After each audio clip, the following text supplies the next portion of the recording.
Well, officially, I'll start now. So good evening, everyone, and welcome to tonight's ZFA Conversation. My name is Bren Carlill, and I am the Director of Public Affairs at the Zionist Federation of Australia. I would like to begin by acknowledging the traditional owners of the land on which I speak, the Wurundjeri people of the Kulin Nation, and pay my respects to their elders past and present. And knowing that this conversation is being watched in every Australian state, I would also like to acknowledge the traditional owners of all the lands on which people are watching this. Now, frequent viewers of our ZFA conversations will know that they are conversations, and usually I like to share around the role of the Australian who is conversing with our guest, but last month and this month, I was unwilling to share that role because I was so excited about the people I was speaking with. Last month, as you know, it was Dennis Ross. This month, it's Dr. Camit Valensi. Now, she is a senior researcher at the Institute for National Security Studies and the director of its Syria research program. She specializes in contemporary Middle East affairs, strategic studies, military concepts, and terrorism. She is the co-author of the book Syrian Requiem, The Civil War and Its Aftermath, which was published 2 years ago. Dr. Valensi earned her PhD at Tel Aviv University, focusing on hybrid actors such as Hamas and Hezbollah.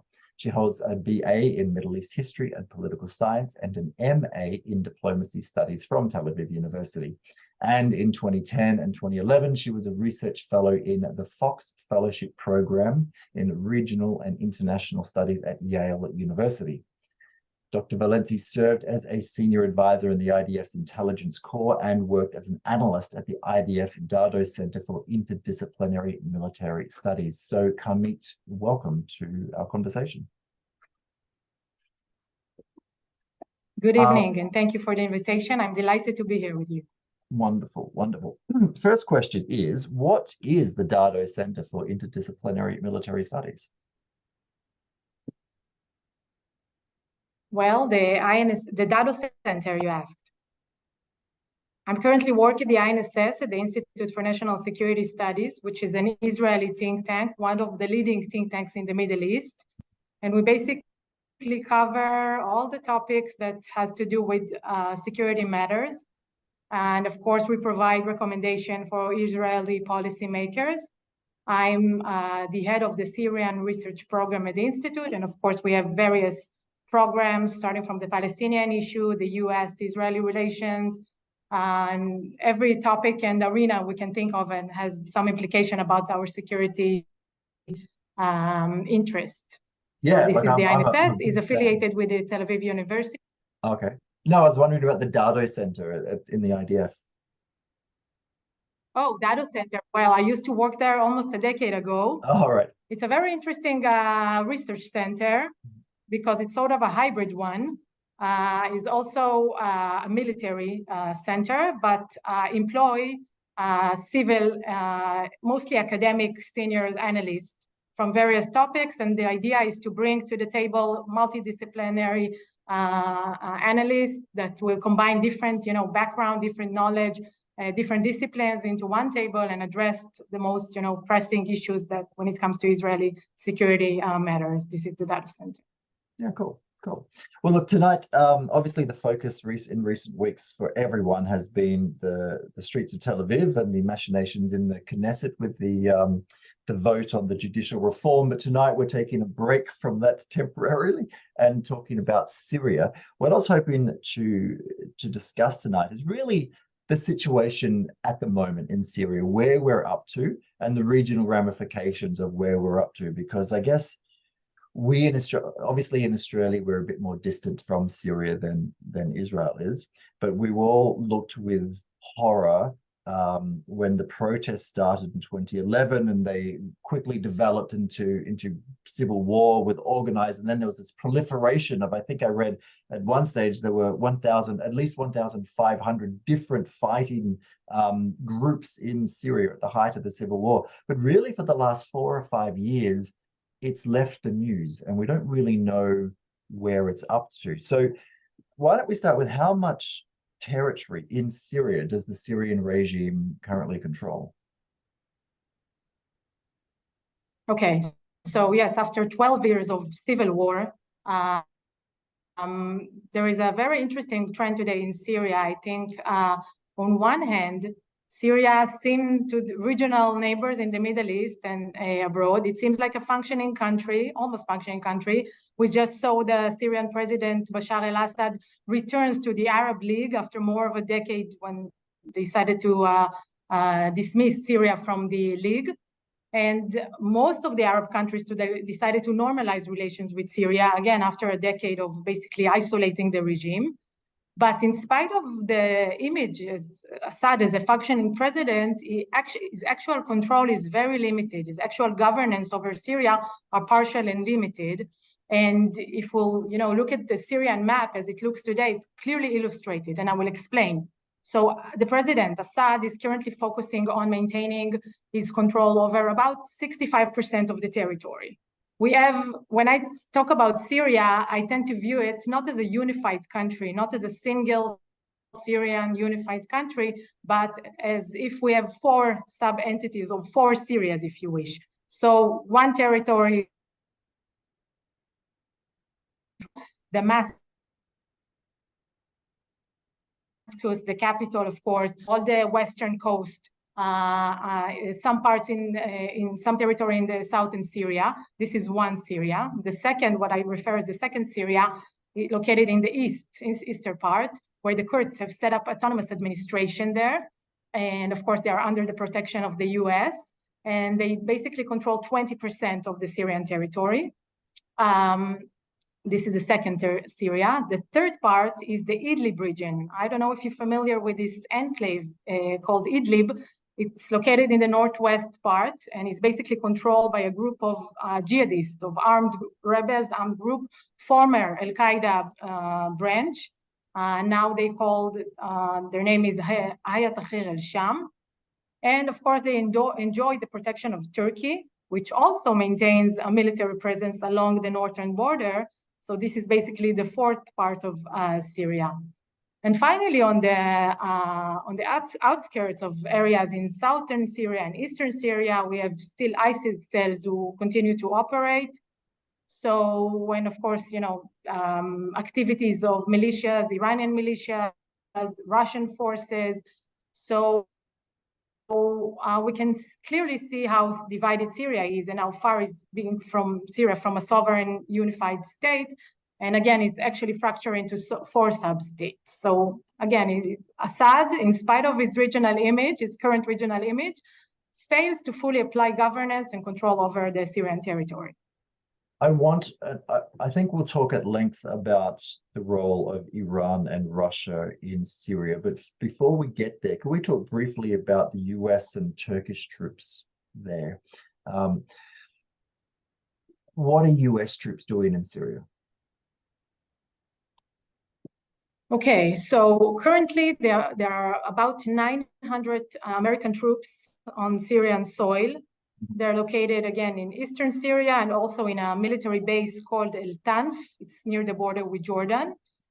And the Biden administration, as well as the former presidents, basically have 3 main goals in Syria.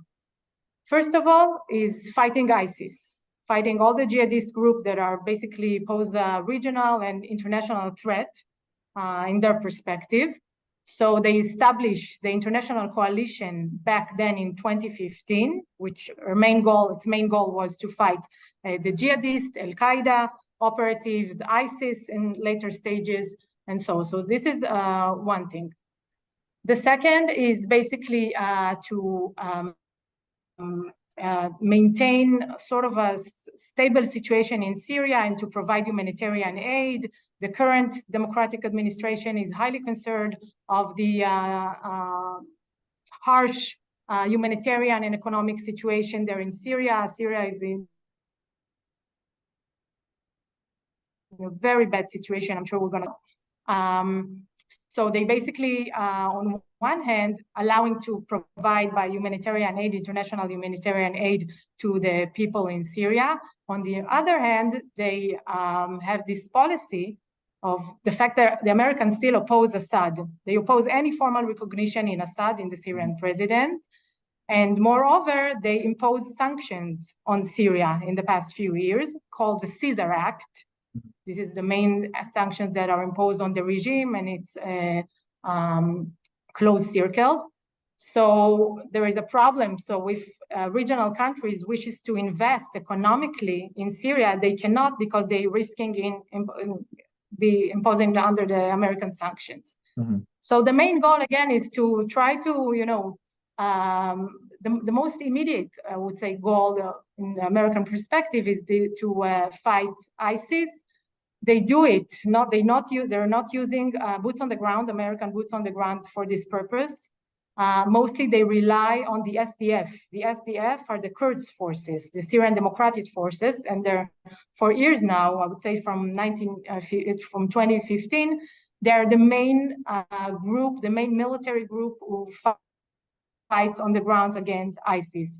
But they enjoy the protection of the US against Turkey. Moving on to Turkey. Turkey main concern in Syria are the Kurds, which are perceived as the main enemy. They perceived as the branch of PKK, which perceived in Turkish perspective as a terrorist organization. So this is one thing. Therefore, we saw various, actually 4 military operations that Turkey have been launched throughout the years in Syria in order to create a buffer, in order to distance the Kurds, the Syrian Kurds from the Kurds in Turkey. This is one thing. The second thing that Turkey is concerned with is the refugees. There are approximately almost 4 million Syrian refugees now in Turkey. Wow. As we all know, the economic situation in Turkey is in a very bad shape, and the population is not that tolerant to the Syrian refugees. They perceive them as a burden. The Turkish president perceived them as a political, as economic burden. He understands that he needs to tackle this problem, needs to tackle this challenge in order to gain votes and to gain political support. So he's been trying to find, creative ways in order to resettle the refugees in Syria, but unsuccessfully so far. And, it's not only a Turkish problem, the refugees. We know that there are Syrian refugees mostly located, apart from Turkey, in Jordan and Lebanon. And this is a very problematic issue in terms of the Arab governments. And one of the explanations for the decision to normalize relations with Assad, to try to find a solution to the refugees problem. So this is Turkey. Turkey still controls a territory in the northern border. If I can interrupt you there. It's been negotiating. I do want to talk about the normalization soon. But I can understand Turkey's presence there, and I can understand that Turkey will sustain it for as long as they need to, primarily because they're right there. Turkey borders Syria, and it is worried creating that buffer zone. It all makes perfect sense. I'm wondering about the sustainability of the American presence in Syria. Surely there will come a time where the Americans will start pushing pressure on the Kurds, the Syrian Kurds, to, I don't know, accept, because they're not going to go for autonomy, are they? They're not going to try and, I remember before the 2003 Iraqi Gulf War, America had the no-fly zone in the northern third of Iraq. I mean, and basically allowed the Kurds to flourish there. I can't see them doing the same thing with the Syrian Kurds. I agree with you, though. The current administration understands that we're not there yet. The conditions are not there yet for the Kurds, for them to maintain their own autonomous administration, and they understand the need, the American need to protect them. And we all remember Trump, I think it was almost 2 or 3 times that he declared that the American forces will withdraw Syria. There was a very interesting and I would say peculiar phone call between President Trump and President Erdogan, the Turkish president, where this phone call, Trump says to Erdogan, you know what, it's all yours, we're leaving. we're done with this desert and blood and everything, we're leaving. But luckily, his advisor convinced him to stay and to leave the American forces. So I think that, and the current administration clearly emphasized the need to maintain those very symbolic and very limited forces. We're not talking about thousands of American troops on the ground, but still they're going to stay here for the near future. This is according to American officials, and according to my understanding, Syria is not stable yet, and therefore they cannot allow themselves to leave Syria and to leave the Kurds and to neglect them. They have a certain need to stay there, security matter. And also, from an Israeli perspective, we highly we think that it's extremely important to the remaining of the American troops in Syria, because the way we view it, they pose sort of a buffer between the Iranian militias and their will to further expand themselves in Syria. As long as the Americans there located in the eastern part and the south, the Iranian militias cannot further expand their presence there. So we also have our own interest to keep the forces there. Well, perhaps in the future, when things are more stable, the American will withdraw. This is something that might happen. Since you mentioned the Iranians, let's turn to those foreign actors, the Iranians and the Russians. I think most people, well, my understanding, I'd love you to correct me if I'm wrong, but my understanding is the Syrian civil war wasn't going well, even with Iranian support, until the Russians stepped in, I think 2014. And the time since then, again, my understanding is pretty patchy, but is it correct to say that the Russians have more influence over Syrian policy, or perhaps more veto rights over Syrian policy than the Iranians do? What's the balance there between Iranian and Russian control and influence in Syria? Okay, that's a good question. So let's start a bit earlier. As you mentioned, the Iranian, when they entered the Syrian theater, it was back in 2012, 2013, they became more overt, their presence there, but it wasn't enough. Assad was on the verge of collapsing like other Arab leaders, and they realized that they need another superpower that will join the efforts. So the late Qasem Soleimani, the commander of the Al-Quds forces, flew to Moscow. It was in early 2015, and convinced the Russian to join them in order to protect Assad. And they together decide to create sort of an aerial umbrella, which the Russian will provide the aerial air force, and along with the Iranian boots on the ground. So together they have like a whole, package that will be managed to secure Assad and to secure their own interest in Syria. So the Russia entered Syria in September 2015. And a few months later, the situation completely changed. I mean, Assad started to regain territories, and we in Israel, I was back an advisor in one of the security establishment offices, and then in 2016 we realized that the war is over and Assad is basically winning, and he has owes a lot to Russia since then.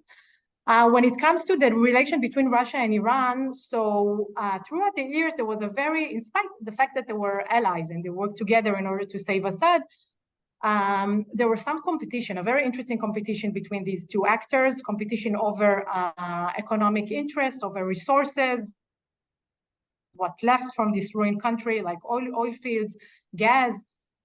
So we started to see sort of a competition also over military influence, where Iran wanted to increase its hold in the Syrian army.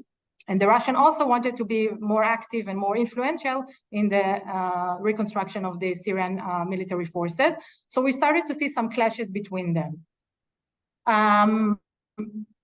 Since then, I mean, the war in Ukraine sort of changed the situation there. I think that Russia, if you ask me a year ago or a year and a half ago, who is the dominant actor in Syria, I would definitely say Putin. President Putin and Russia, they are highly involved in everything, in daily life, in providing humanitarian aid to population. rebuilding the Syrian army, conducting joint military drills with the Syrian officers. They're all over the place. I mean, they're very involved in a political sphere as well, trying to mediate between Assad and all the Arab world. So were very active, and Assad, until recently, was very weak, was very, very weak. He has a very limited ability to enforce control, as I have mentioned before. But he's gaining more and more confidence, Assad, and he's gaining gradually more control over Syria. So Russia is still very dominant. Iran is also fully entrenched today in Syria, all over the place. I mean, it's not just they're present in eastern Syria, they're all over the place. This is something that bothers us as Israel, because we know that Iran wishes to turn Syria into another front against Israel in terms of escalation. And today, I think the situation, the balance has been changed a little bit since Russia is more occupied with the war in Ukraine. We started to see that Russia had to withdraw some of its forces from Syria in favor of the war in Ukraine. Also, one of their air defense system, S-300, to take it out from Syria, and again, in favor of the war in Ukraine. Mm-hmm. And I think the Iranian realized this opportunity and are trying since then to further expand their presence in Syria. But again, they're working very closely. And, we all know that the relationship between Iran and Russia became more important for both countries. I mean, we clearly see the tightening relation between them since Iran provided military aid to Russia, drones, missiles, everything. It can provide to Russia. It's funny. It seemed that it used to be a patron-client relationship almost, although Iran would never agree to that terminology. But now it seems to be much more a relationship of not quite equals, but certainly on a much more level playing field. Before you continue, someone has raised their hand to speak, and someone else has written a question in Hebrew. My Hebrew is patchy, to be generous. I'd love questions. Can I get people to write questions, preferably in English? There's a little Q&A button there. Click on that, write in your questions, and we'll address them when we can. Camit, do you want to have a look at Murray's question there? Because I don't know what it says. I can. Oh, it's in. I can't see the question. I just see. Can you write your question? Thanks. All right. No. Click on there's a little thing that says Q&A. Click on that down the bottom. Okay. Oh, well, that's a question about the domestic situation in Israel, about the current demonstration in Israel. I'm so glad that I don't need to speak about that today. It's even more complicated, the situation in Syria. Ironically, Syria seems to be much stable than the situation in Israel. So I don't think it's, cool. The scope of this. We've all talked ourselves hoarse. We have one more question. Let's stick on Russia. So how large a part of the... Sorry? Was the Wagner group in Syria? The Russian paramilitary force? Yes, of course. There are a few hundred Wagner groups in Syria. They were very efficient. I mean, in terms of providing support to the Syrian regime. They fought along the Russian forces there. The Russian forces basically gave them the instructions and the guidance for fighting there. But they are mercenaries. They receive money from Russia, of course. And after the fascinating development where we all know about the rebel of the Wagner groups in Ukraine, it also had some implications in Syria. And they decided, the Russian forces, along with the Assad regime forces, decided to reorganize and to change their names, their affiliations, They clearly deliver the message that if you support us and support our cause, you can stay in Syria. If you support the Wagner and Prigozhin and so on, the rebels, so please leave. Yeah. So they basically did a reorganization of everything there, starting from the salaries, the source of who will pay them, their name, everything completely changed after the recent rebel, but they're still present, they're still active in Syria, and the local Syrians don't really like them. They perceived as very brutal and cruel fighters. What do local Syrians think about the Iranian forces there? Most of the Syrians basically resent the Iranian presence, I can say safely. I mean, they view them as a foreign actor who's trying to, exploit their natural sources, to take over their country, to start with a Shiaization process and to turn the population into Shiite. Iran forces are very dominant, and it doesn't end in the military aspect. I mean, they're not only operate in the military sphere, they're active in almost everything. When I talk about the Iranian presence, in Syria, I tend to describe it as throughout the years, they penetrated into the Syrian DNA, the society, the religious education system. They signed agreements with Damascus University, for instance. So the university will teach classes in Persian language. Wow. They provide humanitarian aid to the population, where Assad is not able to provide the humanitarian aid because he doesn't have the sources or the will to help his own population. So the Iranian enters to this vacuum and basically using soft power means in order to broaden their supporters. But most of the Syrian, and it's very important for me to engage directly with the Syrian population, so and to hear like a first-hand description of what's going on there. And 90% of them perceive them as foreign enemy, and they wish for the moment that they will leave their country. Every once in a while, we see a graffiti on the walls of different buildings, especially in southern Syria, where they basically cursing the Iranian and wishing them to leave their country and to leave them alone. We don't need your humanitarian. We prefer to starve and not getting your humanitarian aid, but it's not apply. We cannot apply on the entire Syrian territory. Some areas, especially in eastern Syria, are some Syrian colleagues describe it as a little Tehran. There are some areas in Syria that completely, looks like Iranian cities with the Persian language, and this is something that we've been following. I've always seen an ironic echo of Syria's occupation of Lebanon, where for so much Syria dominated Lebanon in terms of government influence, military and stuff, but it feels like the Iranian penetration of Syria is much more so than Syria's penetration of Lebanon.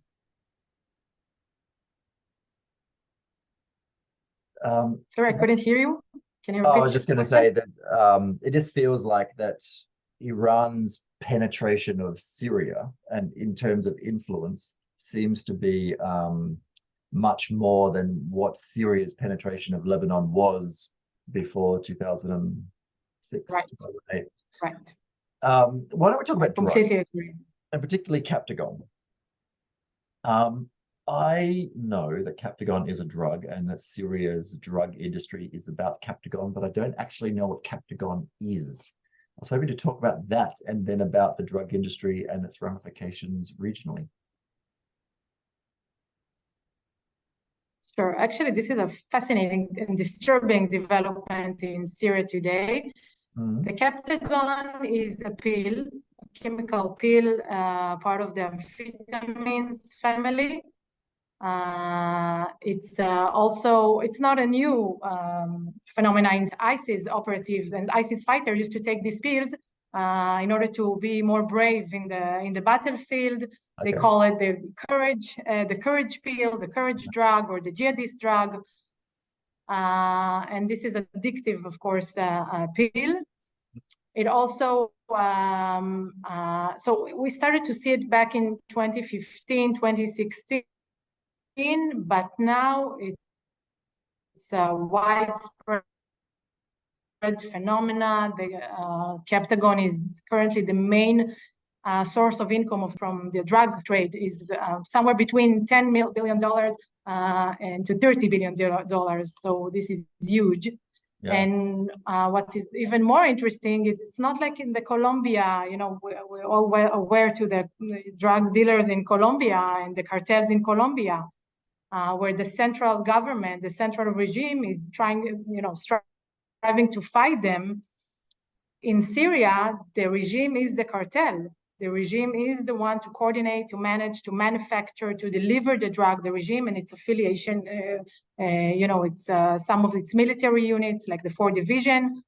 The commander of the 4th Division in the Syrian army is not accidentally Bashar al-Assad's brother, Maher al-Assad, and is the one who's in charge of this drug trade and manufacturing. And this is a very, very disturbing phenomena. The Captagon's main market today are in the Persian Gulf, especially Saudi Arabia and Jordan. And they view it, you know, the Jordanian kingdom and Saudi Arabia as well, view it with, they're highly concerned about this illicit drug. They view it as a destabilizing, social destabilizing issue, and also a security matter.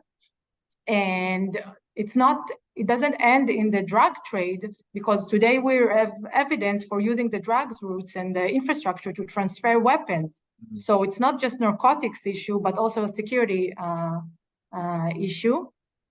A very, very interesting development in the Jordanian context. Again, the kingdom is highly concerned about this issue. And of course, they want to talk about the normalization a bit later, but we can talk about it now, because I was wondering how the drugs. I was wondering how Captagon, you know, why the normalization was allowed to happen if Captagon is such a bad influence. So let's talk about that. Yeah. So just connected to the Captagon, I think that the Captagon was one of the main reasons for normalizing the relations with the regime, because in the Arab countries' view, they couldn't cope with this problem alone, and they couldn't, you know, stop Assad from handling this trade and doing this trade in drugs. So they believed that by engaging with Assad, they would manage to put pressure and even provide him some compensation for stopping the Captagon trade, because, as I said, this is the main income today for the regime. So in their perspective, they can, you know, offer economic aid in exchange of the Captagon trade, but nothing's changed so far. So let's talk about the regional normalization. It's a fascinating process. I think that it's not new. The country basically has been going normalization process in the past 2 years. Several Arab countries decided to resume diplomatic relations with Assad. And of course, the return to Syria, to the Arab League, is undoubtedly one of the highest moments of this normalization process. And the question is why? Why normalizing relations with Assad after more than a decade of treating him as a regional pariah? They all isolated him, all disconnected their relations with him. So what happened now? I think there are several explanations for this. First of all, I think that the region, the Arab countries in the Middle East, realized that there is no alternative to Assad. In spite of all the, you know, diplomatic efforts, the US, UN, all the international channels that were trying to solve the Syrian crisis, they basically failed. Assad is here to stay. Assad is not going anywhere. And they have to cope with it. So they have to deal with him, because this is not going to change. Second, I think that they view Iran, most of the Arab countries today view Iran as a shared threat. And by engaging with Assad, they believe that they will manage to drive a wedge between Damascus and Tehran. So they believe that in the long term, if they will provide economic aid to Syria, Assad will be able to diminish its dependency on Iran. And to, you know, it's not going to happen. It's not going to happen. I agree with you. It's a very unrealistic and optimistic approach. And when I speak with, you know, Arab officials about this peculiar deal, and I will describe the deal in a minute. They keep arguing that we have a long-term perspective. We believe that they call it a step-by-step approach, that we will provide him recognition, will provide him economic funding for reconstruction, and in the long run, it will allow him to, diverse and to diminish his reliance on Iran. I'm not that optimistic that it will happen. Another explanation for the disengagement with Assad is that most of the Arab countries today are distrusting the American role. They don't trust in the U.S. and they view the American disengagement from the region in their perspective. They know that the Middle East is not a top priority for the current administration or the former administration. So they understand that they need to cope with their own challenges on their own. And part of this policy is through rapprochement policy and engagement with one another in order to ease the tension, to ease the conflicts, and to better cope with other economic crises or others. And let's talk about this deal. So this deal, ironically led by Jordan, and I will explain why it's ironically. So the regional country will recognize Assad. They will transfer billions of dollars in aid for the reconstruction. And also, perhaps, will manage to pressure the US and Europe to lift sanctions. This is their part of the deal. In return, Assad will commit to a number of conditions. He will promise to resume talks with the Syrian opposition. Didn't happen so far. Provide a safe environment for the voluntary return of the displaced and refugees. Didn't happen. Nothing happened with that yet. And if you ask me, if you ask the refugees, there are a lot of public survey for the Syrian refugees in the region. 99% of them are not willing to return to Syria as long as Bashar al-Assad is there. Wow. So how can we talk about returning the refugees even if themselves are not willing to go there? And also, what we talked earlier, another term is to block the smuggling of Captagon and to reduce the presence of foreign forces. Who are there aiming when they say foreign forces? We like to think that they're aiming to the Iranians. Some will think they're aiming to American forces. I don't know. This is a very unclear deal and very asymmetric deal because so far they have been providing them with the new recognition and the diplomatic relations and so on. And in return, Assad didn't bring anything. So basically they gave him free gifts. And this is a very problematic situation. It just feels in the last 5 or 6 years, and I know this is a bigger issue than what we're talking about tonight, but in every step, the Iranian regime and the Iranian sphere of influence just keep on winning small little in the grand strategic game of the Middle East. Just the last, but that's another issue. I want to talk about soon Israel and Israel's relationship with Syria and the ramifications of all of this on Israel. Just very briefly before we turn to that, and we've got 3 questions there that all relate to that, which we'll turn to. But I just want to talk about the demographic changes in Syria just briefly, because you know more than me about this, and so you can clear something up that I know. Clear something up that I suspect. I believe that Afghani and Pakistani Shia fighters were sent to Syria to fight in the civil war. And I also believe that there's basically been what amounts to ethnic cleansing and complete demographic change in Syria, where now entire areas are now free of Sunni and are just Shia areas. Is that true? Yes, this is actually true. We started to identify the influx of Shiite militias foreign Shiite militias from Iraq, from Pakistan, from Afghanistan, entering to Syria back in 2016, 2017. So this is another modus operandi of the Iranian. They're not using their own forces. They also employ foreign Shiite militias. So we clearly saw that they basically started to operate near Damascus, in southern Syria, in eastern Syria, in order to, provide support for the Iranian fighters and Hezbollah, of course. We didn't talk about Hezbollah, which is a very important actor in Syria. And they're all working together as part of this Iranian vision. The same, again, I'm mentioning Qasem Soleimani, the late Qasem Soleimani again, because he was a very important figure. He has this very wide vision of how Syria should look like under the influence, under the presence of the Iranian forces. And the foreign Shiite militias were part of that.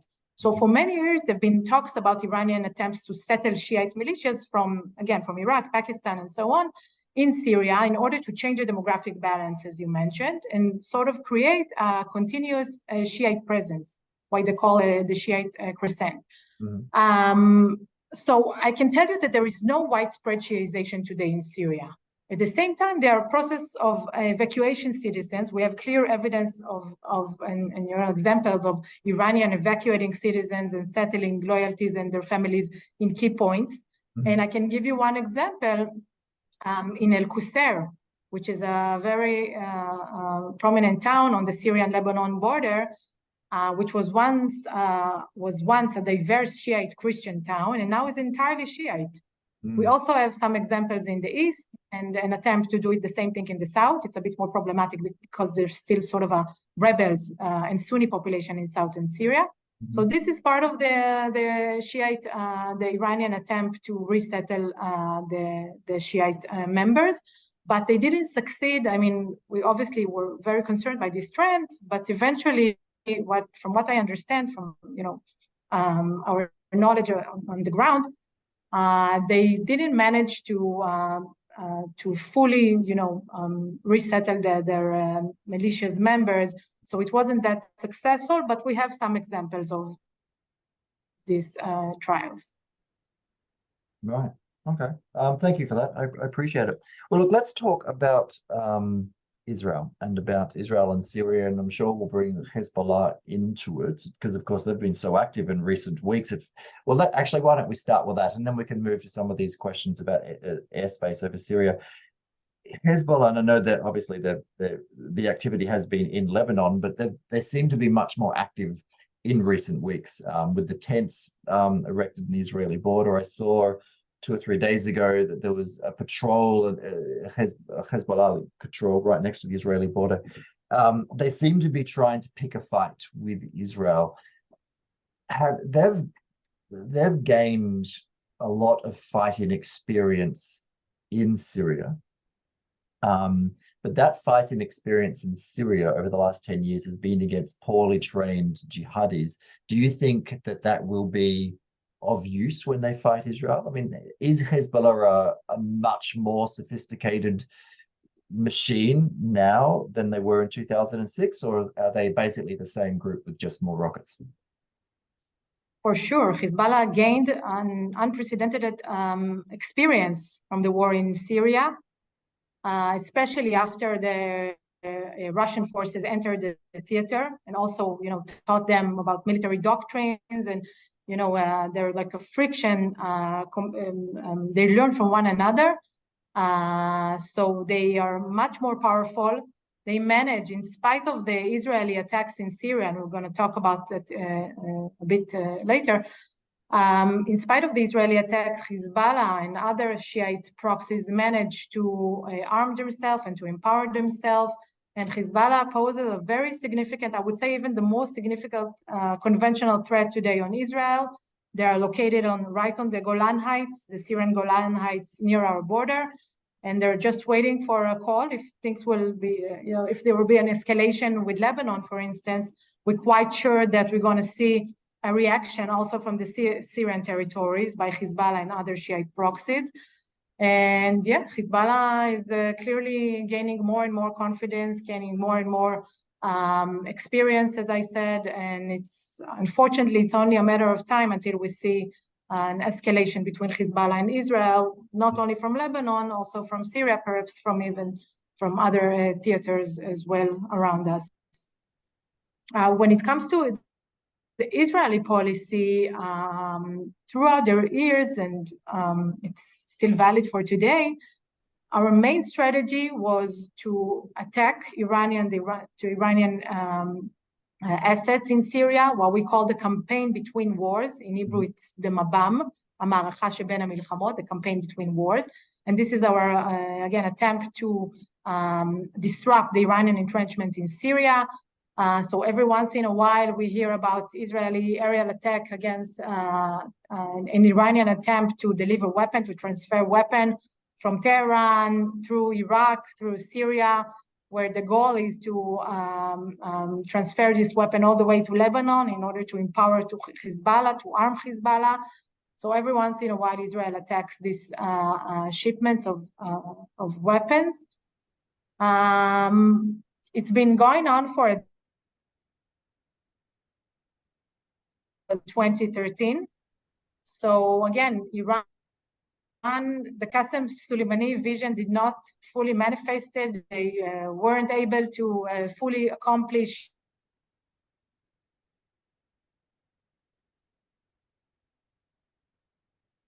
You've frozen there, Camit. Continue to arm themselves, continue to deliver weapons, continue to use Syria territory. The campaign between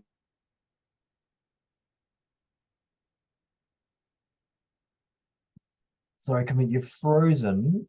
I'm not sure if you can hear me. While you've frozen, and hopefully you can hear me, we've got a couple of questions about the Israeli access to airspace. There's a question here. It says, is Israel's airspace access to Iraq at risk from an Iranian takeover in Syria? My guess, frankly, would be that if Israel needed to go into Iraq, they'd go via Saudi Arabia, or Jordan for that matter. But I'll ask, when Camit gets back, I'll ask her. There's another question here. With the increase in airfields, we have lost Camit. All right, well, hopefully she will rejoin. But in the meantime, with the increase in airfields between Homs, Kenitra, and Dara, the increased challenges the Air Force penetrate with a target to increase the Israeli deterrence. Cracky. Adam, that's a great question. Highly technical. That's going to have to be for Camit if she gets back to me. I'm just going to message her. If you just excuse me for half a second.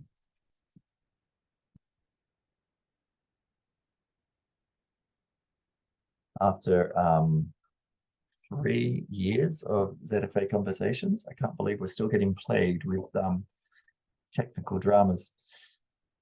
Well, look, it's 10 minutes early. I'm going to give Carmit another minute or two, and then here we go. Unless we've got another Syrian expert listening in, we may just have to call this early. Unfortunately, it's a little bit disappointing.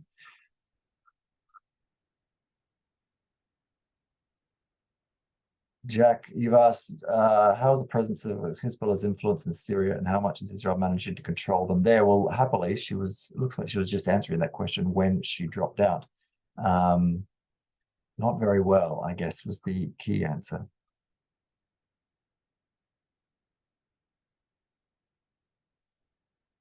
So sorry about this, folks. I was hoping for a full hour of conversation. It feels like her internet has completely carked it because the message I sent her hasn't even been delivered, much less read by her or answered. All right, folks, I'm going to call it. I'm so sorry. I feel that we were really getting into it, but we'll call it early. Everyone have a nightcap.